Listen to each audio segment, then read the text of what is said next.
Dear students, మనం surface tension అనే lesson చెప్పుకుంటున్నాం. ఇంటర్మీడియట్ ఫస్ట్ ఇయర్కి సంబంధించిన లెసన్ ఇది. ఈ లెసన్లో ఆల్రెడీ మనం పార్ట్ 1, పార్ట్ 2 చెప్పేశాం. ఇప్పుడు మనం పార్ట్ 3 చెప్పుకోబోతున్నాం. ఎవరైనా కనుక పార్ట్ 1, పార్ట్ 2 చూడకపోతే అది చూసిన తర్వాతనే ఈ లెసన్ వినండి, ఓకేనా? తర్వాత నాది ఇంకో చిన్న రిక్వెస్ట్ ఏంటంటే, లెసన్ చూసినప్పుడు మీకు నచ్చితే నన్ను ఎంకరేజ్ చేయటం కోసం లైక్ చేయటం, వేరే వాళ్ళకు షేర్ చేయటం చేయండి. అలానే సబ్స్క్రైబర్స్ ఎక్కువ మంది చూస్తుంటే నాకు ఇంట్రెస్ట్ పెరిగి ఎక్కువ లెసన్స్ నేను ఇలా పెట్టడానికి వీలుంటుంది.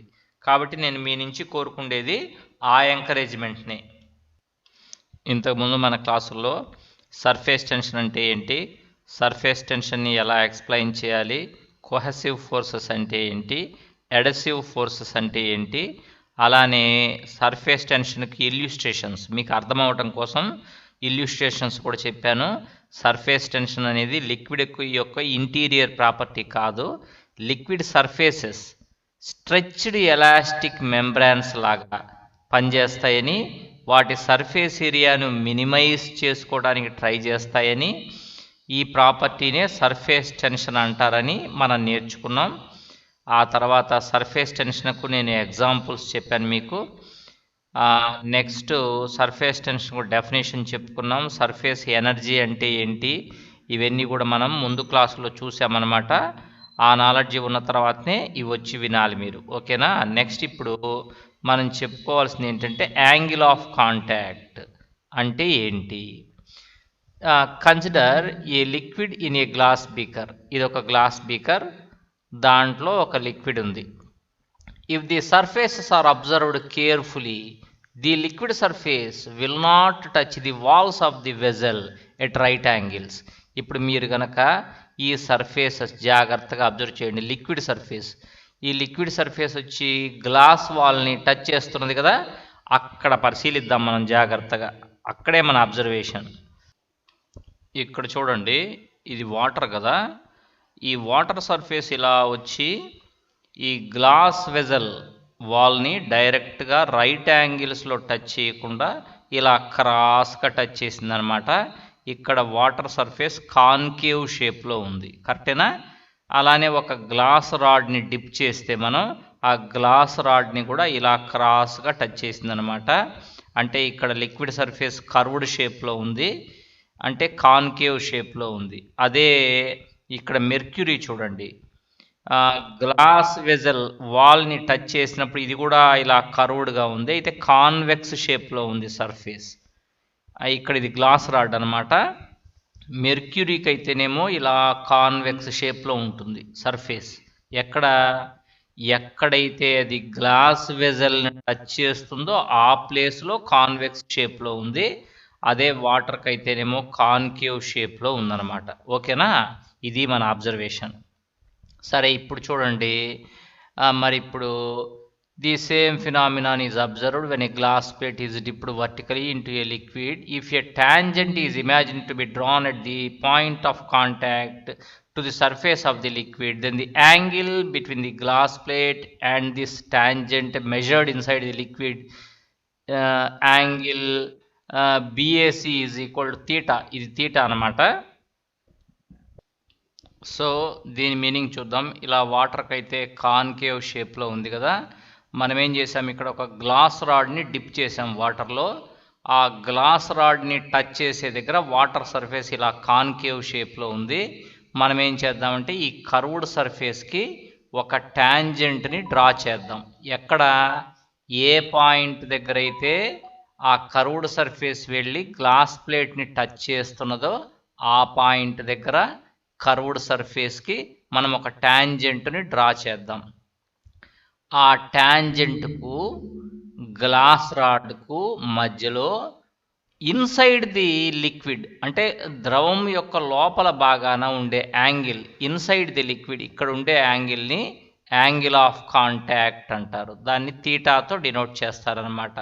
సో దేనికి దేనికి మధ్య ఉండే యాంగిల్, ఈ కర్వ్డ్ సర్ఫేస్కి మనం ఏం చేసాం, ఎక్కడైతే కర్వ్డ్ సర్ఫేస్ గ్లాస్ రాడ్ని టచ్ చేస్తుందో ఆ పాయింట్ దగ్గర ఒక టాంజెంట్ని డ్రా చేస్తే ఆ ట్యాంజెంట్కి గ్లాస్ రాడ్కి మధ్యలో ఉండే యాంగిల్ ఎక్కడంటే ఇన్సైడ్ ది లిక్విడ్, ఆ యాంగిల్ తీటాను యాంగిల్ ఆఫ్ కాంటాక్ట్ అంటారనమాట.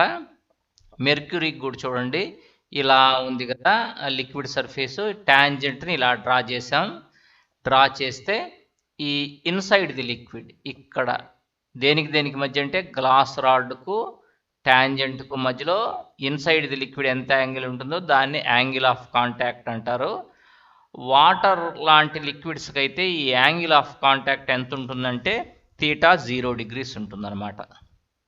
వాటర్కి theta is equal to 0 degrees. అదే మెర్క్యూరీకి అయితే theta is equal to 135 degrees ఉంటుంది. అంటే చాలా లిక్విడ్స్కి ఈ angle of contact less than 90 ఉంటుంది. కొన్ని లిక్విడ్స్కి అయితే యాంగిల్ ఆఫ్ కాంటాక్ట్ తీటా వచ్చేసి గ్రేటర్ దెన్ 90 degrees ఉంటుంది. కొన్నిటికేమో angle of contact less than 90 degrees ఉంటుంది, ఎగ్జాంపుల్ వాటరు. కొన్నిటికేమో angle of contact more than 90 degrees ఉంటుంది, ఎగ్జాంపుల్ ఏంటంటే మెర్క్యూరీ అనమాట. సో యాంగిల్ ఆఫ్ కాంటాక్ట్ అంటే డెఫినేషన్ ఏంటి?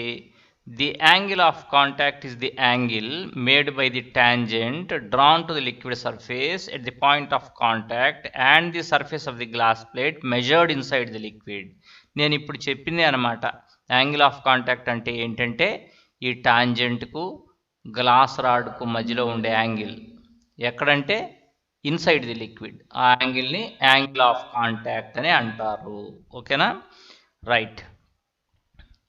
ఇప్పుడు angle of contact less than 90 degrees అయితే ఏమవుతుంది, angle of contact more than 90 degrees అయితే ఏమవుతుంది అనేది మనం ఇప్పుడు అబ్జర్వ్ చేద్దాం.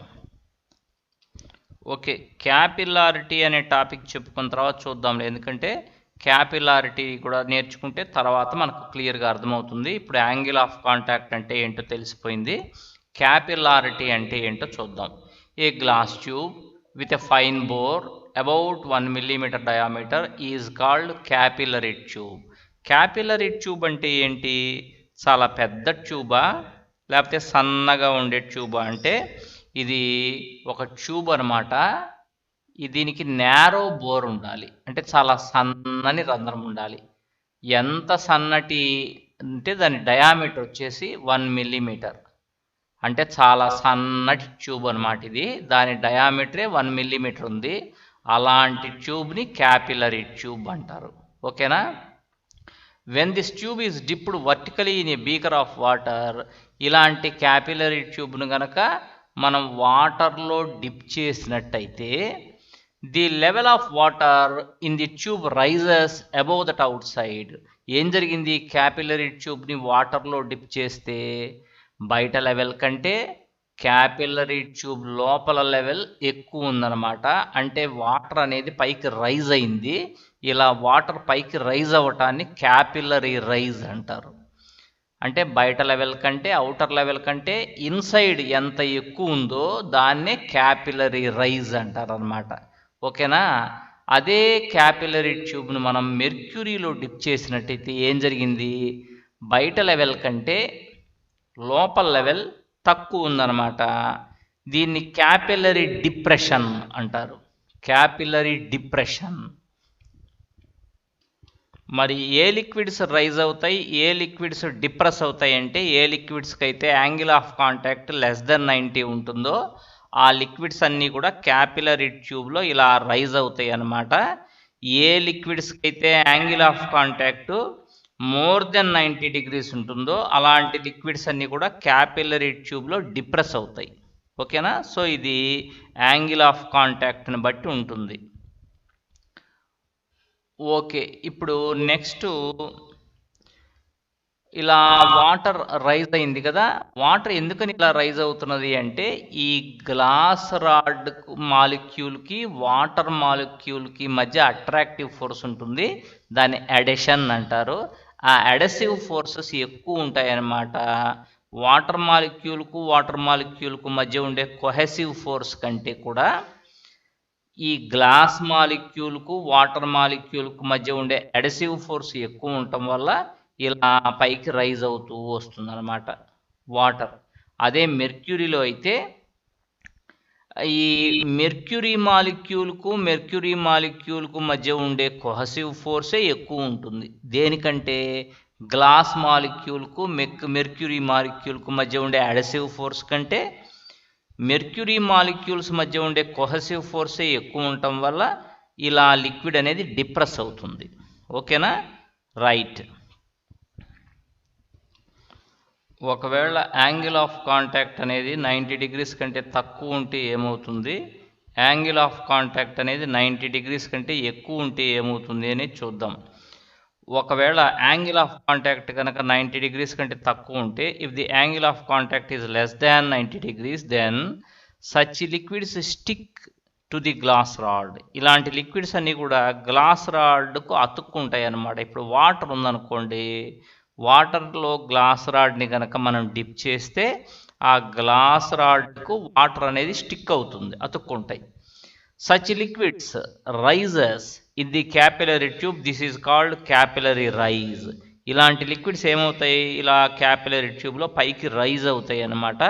ఇలా రైజ్ అవ్వటాన్ని క్యాపిలరీ రైజ్ అంటారు. ఓకేనా.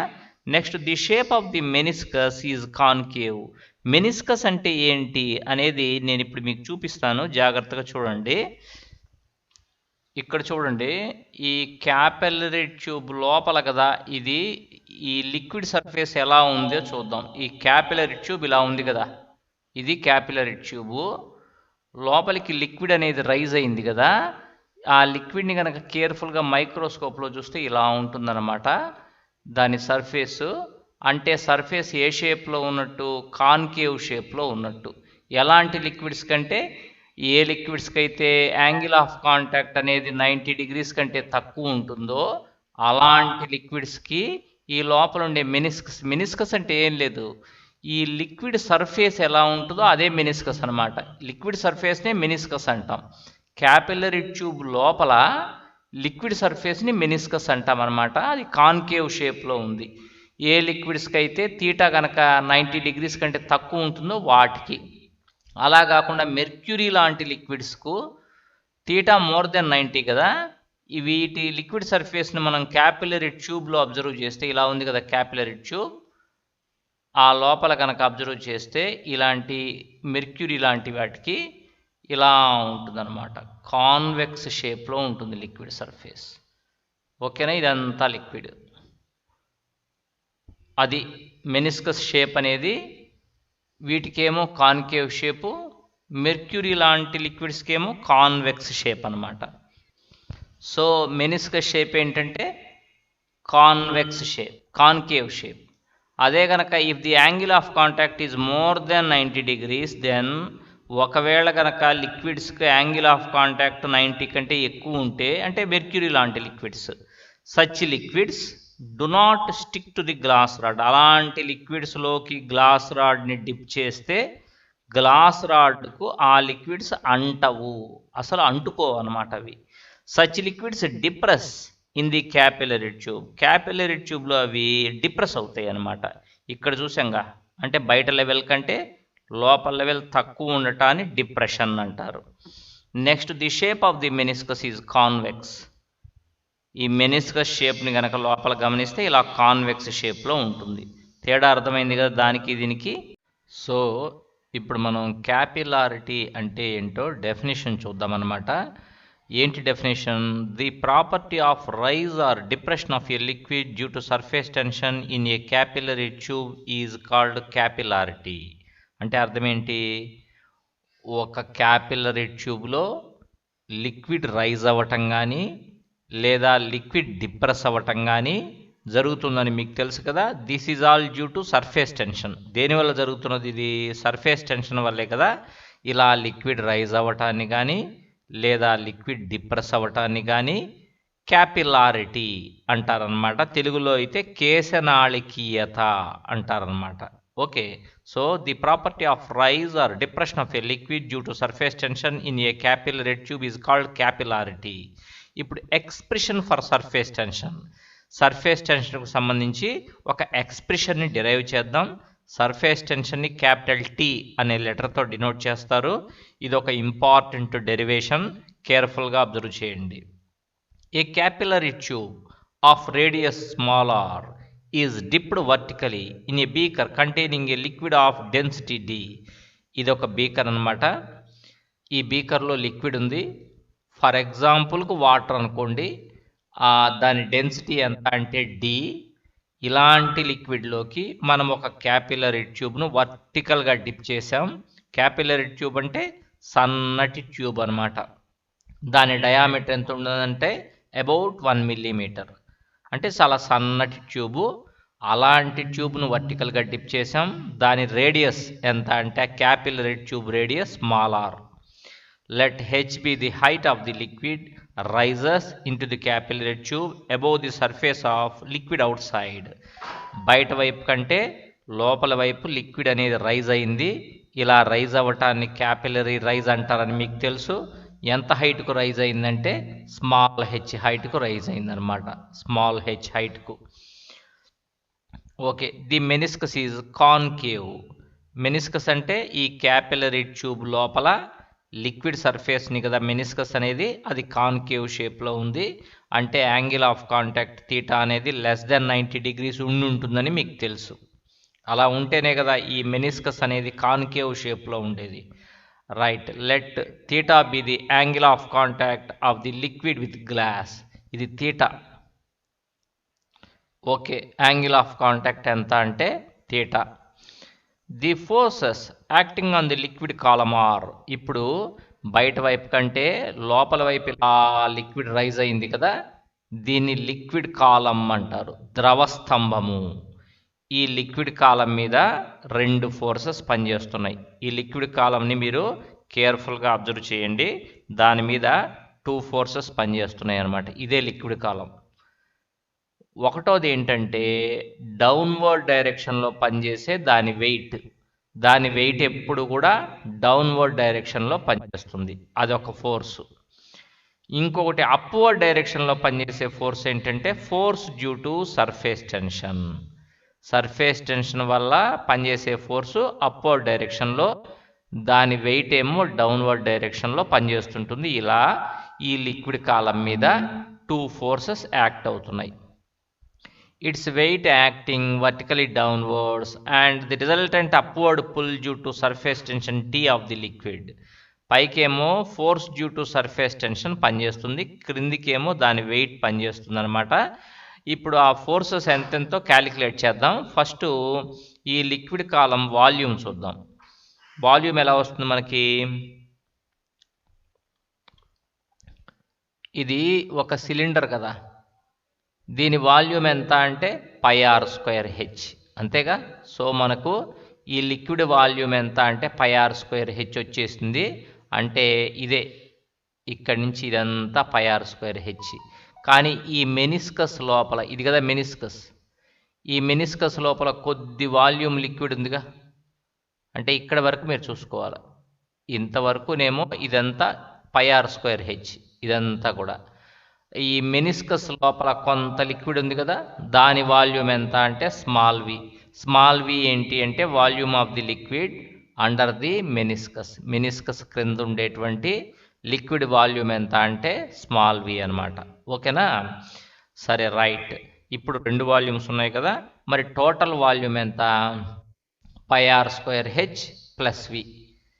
వాల్యూమ్ తెలిసిపోయింది కదా, మరి వెయిట్ ఆఫ్ ది లిక్విడ్ అంటే ఎలా వస్తుంది కదా, ఏమనంటే density is equal to mass by volume అని మీకు తెలుసు. మరి అప్పుడు mass is equal to density into volume, కరెక్టేనా? మరి డెన్సిటీ అంటే డి ఇంటూ వాల్యూమ్ అంటే πr² ప్లస్ వి. ఓకే, ఈ మాస్ వచ్చేసింది. మరి వెయిట్ అంటే mg కదా, mg అన్నప్పుడు దాన్ని జీతో మల్టిప్లై చేయాలి కదా, అప్పుడు πr² plus V into dg. So πr² plus V into dg అనేది డౌన్వర్డ్ డైరెక్షన్లో పనిచేసే దాని వెయిట్ అనమాట. ఇక్కడ స్మాల్ g ఏంటంటే యాక్సలరేషన్ డ్యూ టు గ్రావిటీ. మీకు తెలుసు ఈ లిక్విడ్ కాలం మీద 2 ఫోర్సెస్ పనిచేస్తాయి. ఒకటేమో డౌన్వర్డ్ ఫోర్స్, దాని వెయిటే అది ఎంతో మనం కనుక్కున్నాం, πr² plus small v into dg అని వచ్చింది. ఇప్పుడు అప్వర్డ్ ఫోర్స్ కనుక్కోవాలి. అప్వర్డ్ ఫోర్స్ అంటే ఏంటి? Force due to surface tension. Surface tension అనేది ఎటు పని చేస్తుంది? ఇక్కడ కేర్ఫుల్గా మీరు అబ్జర్వ్ చేస్తే మనకు అర్థమవుతుంది అనమాట. ఇలా ఉంది కదా లోపల మెనిస్కస్, ఇది మెనిస్కస్. సర్ఫేస్ టెన్షన్ అనేది ఆ లిక్విడ్ సర్ఫేస్ వెంబడి ఇలా పనిచేస్తుంది అనమాట. సర్ఫేస్ టెన్షన్ ఆ లిక్విడ్ సర్ఫేస్ వెంబడి ఇలా పనిచేస్తుంది, అక్కడ టాంజెంటియల్గా పనిచేస్తుంది సర్ఫేస్ టెన్షన్. దాన్ని 2 కాంపోనెంట్స్ చేస్తే ఇటువైపు ఒక కాంపోనెంట్, ఇటు ఒక కాంపోనెంట్ అనమాట. ఆ పైకి ఒక కాంపోనెంట్, ఇటువైపు ఒక కాంపోనెంట్. ఇక్కడ యాంగిల్ ఆఫ్ కాంటాక్ట్ ఇక్కడ ఉంది కాబట్టి అదన్నా ఇదన్నా ఒకటే కదా. ఇక్కడ కదా నేను మీకు చెప్పిన యాంగిల్ ఆఫ్ కాంటాక్ట్ ఇక్కడ చెప్పాను మీకు, ఇన్సైడ్ ది లిక్విడ్ అని. అది ఆ పైది ఒకటే కదా. సో ఇక్కడ చూపించాడు అనమాట. ఇది తీటా కాబట్టి పైకి వచ్చే కాంపోనెంట్ టీ కాస్ తీటా, ఇటువైపు వెళ్ళే component T sine theta. So ఇప్పుడు నేను మీకు చెప్తున్నది ఏంటంటే సర్ఫేస్ టెన్షన్ అనేది ఈ మెనిస్కస్కు టాంజెంటియల్గా ఇలా పనిచేస్తుంది అనమాట. సర్ఫేస్ టెన్షన్ టీ, దాని 2 కాంపోనెంట్స్ చేయొచ్చు. ఒకటేమో టీ కాస్ తీటా, ఇంకోటి టీ సైన్ తీటా. ఇక్కడ తీటా ఉంది కాబట్టి పైకి పనిచేసేది టీ కాస్ తీటా, ఇటు సైడ్ పనిచేసేది టీ సైన్ తీటా. అర్థమవుతుందా? అట్లనే ఇటు సైడ్ కూడా ఒక టీ సైన్ తీటా పనిచేస్తుంది. అట్లనే అన్ని టీ సైన్ తీటాలు ఒకదాంతో ఒకటి క్యాన్సిల్ అయిపోతాయి. ఇప్పుడు ఈ టీ సైన్ తీటా, ఈ టీ సైన్ తీటా క్యాన్సిల్ కదా. అలానే ఇలా మన వైపుకు పనిచేసే టీ సైన్ తీటా, పేపర్ లోపలికి పనిచేసే టీ సైన్ తీటా క్యాన్సిల్ కదా. సో టీ సైన్ తీటాలు అన్నీ క్యాన్సిల్ అయిపోతాయి. పైకి పనిచేసే టీ కాస్ తీటాలన్నీ ఒకదాంతో ఒకటి యాడ్ అవుతాయి. పైకి పనిచేసే టీ కాస్ తీటాలన్నీ కూడా ఒకదాంతో ఒకటి యాడ్ అవుతాయి. అంతేనా? ఇప్పుడు మనం చూద్దాం జాగ్రత్తగా. ఇలా కదా ఆ క్యాపిలరీ ట్యూబ్ పైనుంచి చూస్తే రౌండ్గా ఉంటుంది కదా. మరి టీ కాస్ తీటాలన్నీ ఇలా పైకి పనిచేస్తుంటాయి. మొత్తం ఎంత అన్నప్పుడు ఈ సర్కంఫరెన్స్ 2πr కదా, 2πr. కాబట్టి మొత్తం ఎంత అన్నప్పుడు 2πr into T cos theta. So పైకి పనిచేసే అప్వర్డ్ ఫోర్స్ ఎంత? 2πr into T cos theta. 2πr into T cos theta. ఎందుకంటే ఒకటి వచ్చేసి ఇప్పుడు ఇది టీ కాస్ తీటా, ఇక్కడ టీ కాస్ తీటా, ఇక్కడ టీ కాస్ తీటా. అలాంటి టీ కాస్ తీటాలు 2πr వెంబడి ఉన్నాయి కదా. మొత్తం ఎంత అంటే 2πr into T cos theta. So total upward force మీకు తెలిసిపోయింది, total downward force, total upward force తెలిసిపోయింది, టోటల్ డౌన్వర్డ్ ఫోర్స్ కూడా తెలిసిపోయింది అనమాట. ఇప్పుడు జాగ్రత్తగా చూడండి. ఇలా లిక్విడ్ పైకి రైజ్ అవుతూ ఉంది కదా, అప్వర్డ్ ఫోర్సే ఎక్కువ ఉందనుకోండి. అప్వర్డ్ ఫోర్స్ అంటే 2πr into T cos theta. ఈ లిక్విడ్ అనేది క్యాపిలరీ ట్యూబ్లో రైజ్ అవుతూనే ఉంటుంది. అలా కాకుండా వెయిటే ఎక్కువ ఉందనుకోండి. వెయిట్ అంటే πr² plus v into dg అని ఇక్కడ చూపించాను కదా. πr² plus v into dg, అదే కదా వెయిట్. ఆ వెయిట్ ఎక్కువైంది అనుకోండి, ఆ లిక్విడ్ అనేది ఇలా క్రిందకు పడిపోతుంది. మరి ఈ 2 ఫోర్సెస్ ఈక్వల్ ఎక్కడవుతాయో అక్కడ దాకా రైజ్ అయ్యి ఆగిపోతుంది. సో లిక్విడ్ ఎంతవరకు రైజ్ అవుతుంది అని అడిగితే మీరేం చెప్పాలంటే అప్వర్డ్ డైరెక్షన్లో పనిచేసే ఫోర్సు అంటే 2πr into T cos theta, downward డైరెక్షన్లో పనిచేసే ఫోర్సు అంటే దాని వెయిట్. ఆ రెండు ఎక్కడ ఈక్వల్ అవుతాయో అక్కడి వరకు లిక్విడ్ రైజ్ అవుతుందన్నమాట, అక్కడ ఆగిపోతుంది. సో ఆగిపోయిన దగ్గర ఈ 2 ఫోర్సెస్ ఈక్వల్ కదా మ్యాగ్నిట్యూడ్లో. సో మనం ఏం రాద్దాం? 2 ఫోర్సెస్ ఈక్వల్ కాబట్టి ఇట్లా వేద్దాం. 2πr into T cos theta is equal πr² plus v into dg. అప్పుడు t ఈజ్ ఈక్వల్ ఈ మిగతా మొత్తాన్ని అటు పంపించేద్దాం. πr² plus v into dg by 2πr cos theta. అంతే కదా. సర్ఫేస్ టెన్షన్కి ఎక్స్ప్రెషన్ అనేది వచ్చేసింది. మనం దీనికోసమే కదా ట్రై చేసింది. ఇప్పుడు సర్ఫేస్ టెన్షన్కు ఒక ఎక్స్ప్రెషన్ కనుక్కున్నాం. అదే వాటర్కి అయితే మీకు తెలుసు కదా, angle of contact theta 0 degrees అని తెలుసు కదా. మరి అలాంటప్పుడు కాస్ తీటా 1 అవుతుంది కదా. ఈ కాస్ తీటాకు బదులు 1 సబ్స్టిట్యూట్ చేస్తే πr² plus v into dg by 2πr. ఇది కేవలం వాటర్కే. వాటర్కు θ 0 degrees కాబట్టి కాస్ θ 1 అయిపోయింది. అప్పుడు πr²h + v × dg/2πr అని వచ్చేసింది టీ వాల్యూ. ఓకేనా? మరి నెక్స్ట్ మనం ఇప్పుడు ఏం చేద్దామంటే ఈ స్మాల్ వి ఉంది చూసారా, స్మాల్ వి అంటే ఏంటి? Volume of the liquid under the meniscus. ఈ మెనిస్కస్ అడుగున ఎంత లిక్విడ్ ఉందో అది కదా ఇక్కడి వరకు మెనిస్కస్. ఆ మెనిస్కస్ లోపల ఎంత లిక్విడ్, ఆ లిక్విడ్ వాల్యూమ్ కదా వి అంటే. అది కనుక్కోవాలంటే మీరు కేవలం ఇక్కడి నుంచి ఇంతవరకే ఆలోచించాలి, అక్కడి నుంచి అంతవరకే. అంటే ఈ పార్ట్ ఏంటి?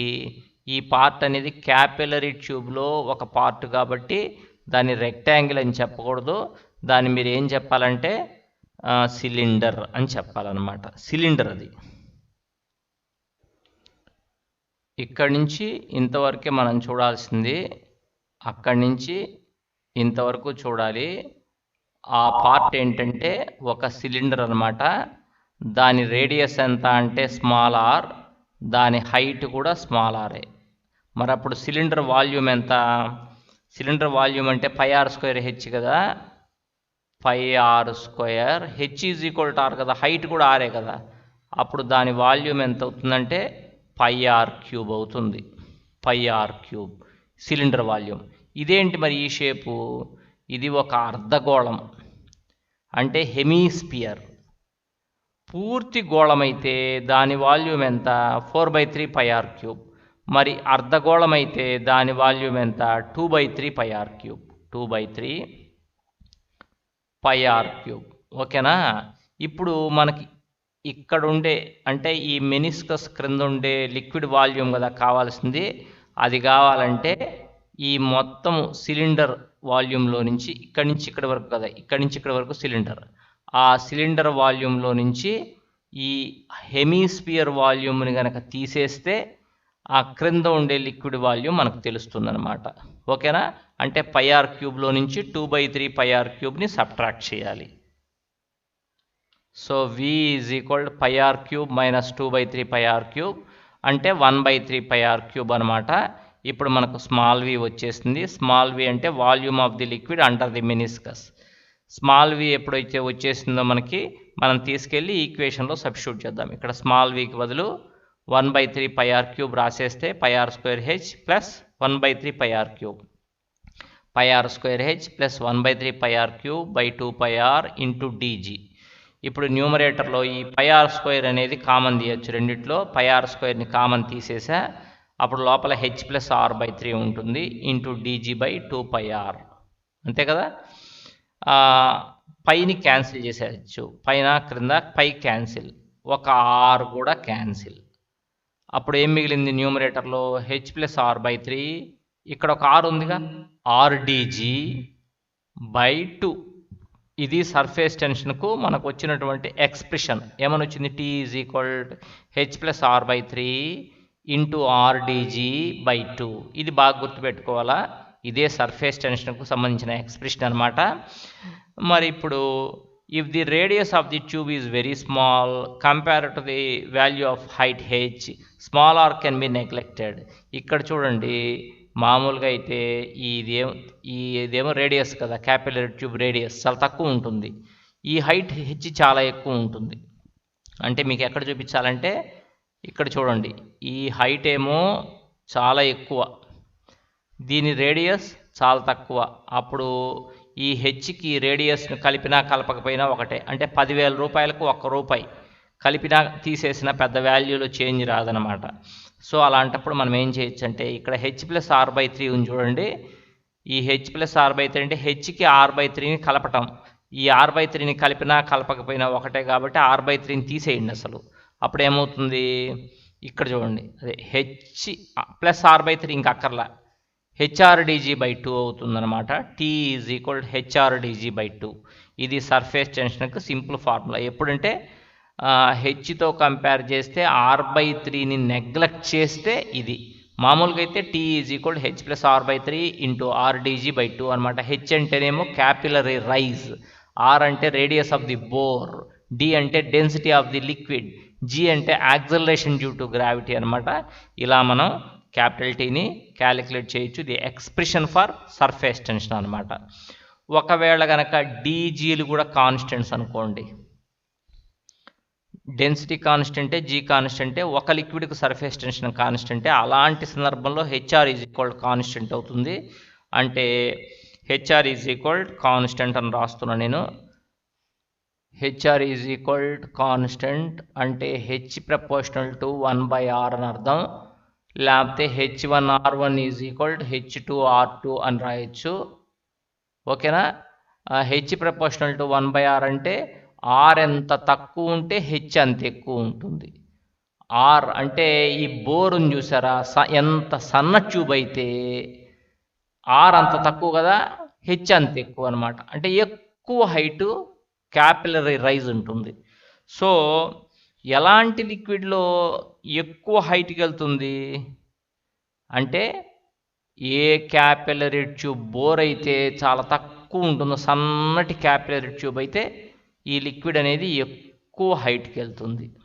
కొంచెం లావ్ క్యాపిలరీ ట్యూబ్ అయితే లిక్విడ్ హైట్ తక్కువ ఉంటుందన్నమాట. అదే మనకు వచ్చింది హెచ్ ప్రపోర్షనల్ టు 1/r అంటే మీనింగ్ అదనమాట. సో ఈ ఎక్స్ప్రెషన్ తెలుసుకున్న తర్వాత నెక్స్ట్ క్లాస్లో ఈ సర్ఫేస్ టెన్షన్ని మనం ఎక్స్పెరిమెంటల్గా ఎలా డిటర్మైన్ చేయాలనేది నెక్స్ట్ క్లాస్లో నేర్చుకుందాం. ఇప్పుడు నేర్చుకున్న డెరివేషన్ అనేది ఇంపార్టెంట్ కాబట్టి కేర్ఫుల్గా చూడండి. ఓకేనా? రైట్.